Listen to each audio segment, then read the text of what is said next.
ابو بکر کون جس کو جنت کے 8 دروازے پکاریں گے؟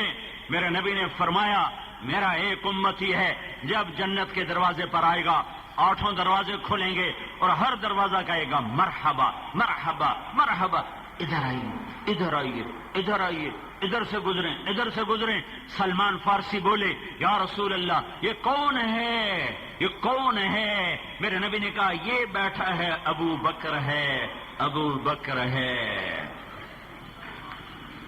جن کو اتنی بڑی جنت کی بشارتیں ملی، جن کو اتنے بڑے ہائے میرے نبی مسجد میں داخل ہوئے، دائیں طرف ابو بکر تھے، بائیں طرف عمر تھے، آپ داخل ہوئے، آپ نے دونوں کے ہاتھ پکڑ لیے، پھر ارشاد فرمایا ہاکذا نحشر یوم القیامہ، جیسے تم مجھے دیکھ رہے ہو دائیں ابو بکر ہے اور بائیں عمر ہے، اسی طرح قیامت کے دن ہم تینوں اٹھائے جائیں گے کہ میرے ادھر ابو بکر ہوگا اور میرے ادھر عمر ہوگا اور بیچ میں اللہ مجھے اٹھائے گا، سب سے پہلے میں نکلوں گا، میرے بعد ابو بکر نکلے گا، اس کے بعد عمر نکلے گا، پھر باقی سب کو نکلنے کی اجازت ملے گی، پھر بلال آئے گا۔ وہ بلال کہاں سے نکلے گا؟ شام سے نہیں، دمشق سے نہیں، اپنی قبر سے نہیں، میرے نبی نے کہا بلال میرے قدموں سے اٹھایا جائے گا۔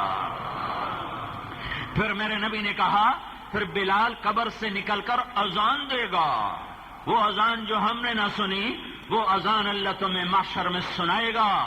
ہاں پھر میرے نبی نے کہا میں براق پہ چلوں گا، بلال میرے آگے ڈرائیور کی طرح سرخ اونٹنی پہ چلے گا، پھر میں محشر میں پہنچوں گا، سارے انسان پہنچیں گے، بلال سرخ اونٹنی پہ کھڑا ہوگا، پھر اذان دے گا اللہ اکبر اللہ اکبر۔ آج پھر سن لینا بلال کی اذان، آج اللہ سنوائے گا سب کو۔ جب میرے محبوب کا انتقال ہوا اور 12 بجے کے قریب آپ کا انتقال ہوا، 12 ہی ربیع الاول تھا، 12 ہی بج رہے تھے اور پیر کا دن تھا اور 11 ہجری تھے، اور میرے محبوب کا وصال ہوا، ظہر کا وقت ہوا، اٹھے اذان دینے، اشہد ان محمد الرسول اللہ پہ زبان بند ہو گئی اور روتے روتے ہچکی لگ گئی اور اذان پوری کر کے نیچے آئے کہ اللہ کی قسم آج کے بعد اذان نہ دوں گا۔ اور پھر ابو بکر سے اجازت مانگی، میں غمگین ہوں، میرا دل نہیں لگتا، مجھے چھٹی دے میں جہاد میں جاؤں۔ انہوں نے چھٹی دی، 6 ماہ واپس نہیں آئے تو میرے نبی خواب میں آئے، بلال ہمیں بھول گئے ہو، ہمارے پاس آنا ہی چھوڑ دیا۔ بلال تڑپ کے اٹھے، دن چڑھنے کا انتظار نہیں کیا ہے اور سواری کو بھگایا ہے، شوق سواری سے تیز اور سواری شوق سے تیز، اور یہ 100 دن میں دن رات سفر کرتے کرتے اس طرح مدہوشی چھا گئی کہ یہ بھول ہی گئے کہ اللہ کے نبی کا انتقال ہو چکا ہے، یوں لگا جیسے انہوں نے بلایا ہے اور وہ موجود ہیں۔ جب مدینہ پہنچے تو ہوش آیا، ہائے نبی تو چاہ چکے ہیں۔ کمرے میں آئے اما عائشہ کے اور قبر پہ آ کے گر گئے اور رونے لگے، یا رسول اللہ میں تو آ گیا ہوں، آپ کہاں ہیں؟ میں تو آ گیا ہوں، آپ کہاں ہیں؟ ہے اسی اثناء میں نماز کا وقت ہوا تو مدینے والوں کو شوق لگا کہ آج بلال اذان دے، اور انہیں پتا تھا بلال قسم کھا چکا ہے اذان نہیں دیتا ہے، تو انہوں نے حسنین کو بلایا، حسن اور حسین کو، ان سے عرض کی آپ لاڈلے ہو اللہ کے محبوب کے، آپ دونوں جاؤ اور بلال سے کہو کہ آج اذان دے دے۔ یہ دونوں شہزادے، ایک 7 سال کے ایک 8 سال کے، یہ دونوں آ کر کہنے لگے چچا ہماری ایک درخواست ہے۔ کہا کیا؟